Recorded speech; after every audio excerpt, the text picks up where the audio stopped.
We did the research with the Scottish Government, which was very revealing, showed that more than 58% of people didn't feel as prepared as they could be with winter weather and were concerned about the winter weather.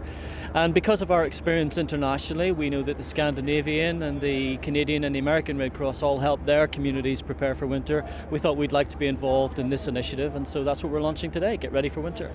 We're getting ready for winter as a government. Steps have been taken to coordinate matters, whether it's in schools, whether it's on the roads. But we want to raise awareness.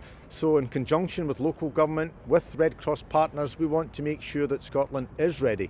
We've had two very, very bad years where we've had the worst weather in a century, and we need to make sure that people are aware that if it comes this year, we need to be prepared for it. And it's not just the government that needs to be prepared, it's not just local government that needs to be prepared, but people need to be prepared. This week it's all about us helping people to prepare for winter. So we're saying do some simple things, pull together a torch, a radio, a first aid kit, and pull together maybe some medicines. And by the way, when you're doing that, think about your neighbours, think about who's living around you, some older, maybe frail, vulnerable people. Ask them what you can do to help them as well, because that's important in the preparations. Knowing where your stopcock is, if something happens to your house you can switch it off, making sure you've got a decent shovel to keep your path clear, making sure you're aware if you're making a journey, where you're going, what the conditions are like before you set off, making sure that you're prepared, that your car's okay, that you've got decent shoes if you're going to be going out walking, because not every single part of the network's going to be